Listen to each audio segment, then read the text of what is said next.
আসসালামু আলাইকুম রহমতুল্লাহি বারাকাতুহু। আলহামদুলিল্লাহ, আল্লাহর কাছে লাখো শুক্রিয়া যে আল্লাহ সুবহানাহু ওয়া তাআলা আজকে আমাদেরকে এই যে সুন্দর সংবাদ, সুন্দর নিউজ আমাদেরকে পাওয়ার সুযোগ করে দিয়েছে। আলহামদুলিল্লাহ, আমরা অবগত হতে পেরেছি আজকে সকালে ডক্টর জাকির নায়েক হাফিজাহুল্লাহ তিনি আসবেন বাংলাদেশে ইনশাআল্লাহ। তিনি আসবেন ইনশাআল্লাহ ইনশাআল্লাহ।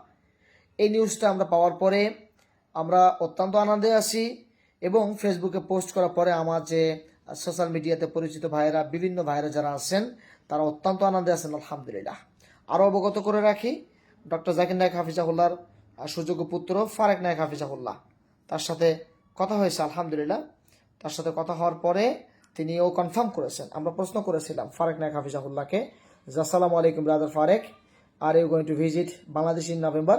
তিনি কনফার্ম করেছেন জি ইনশাআল্লাহ। তিনি কনফার্ম করেছেন ইনশাআল্লাহ নভেম্বরে তিনি আসবেন ইনশাআল্লাহ, আল্লাহ তৌফিক দান করলে। তো আমরা অত্যন্ত আনন্দে আছি এবং চাই আমাদের যিনি ভালোবাসার মানুষ, প্রিয় মানুষ ডক্টর জাকির নায়েক হাফিজাহুল্লাহ এবং বাংলাদেশে একাধিক মানুষের হৃদয়ের স্পন্দন, তিনি আসবেন। আমরা চাই বাংলাদেশে আসার তার যে আকাঙ্ক্ষা ছিল এটা পূর্ণ হবে। বাংলাদেশের মানুষের উপস্থিতি, ভালোবাসা, আন্তরিকতা, মহাব্বত তিনি দেখে হৃদয়ের গভীর থেকে দোয়া করে দেবেন আমাদের জন্য। আমরা তাকে ভালোবাসি আল্লাহর জন্য, আমরা তাকে ভালোবাসি তার দ্বীনের যে খেদমত আছে ব্যাপক পরিসরে, সেই জন্য।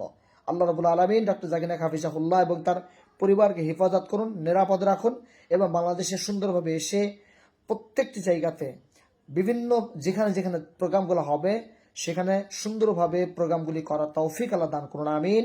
আসসালামু আলাইকুম রহমতুল্লাহি ওয়া বারাকাতুহু।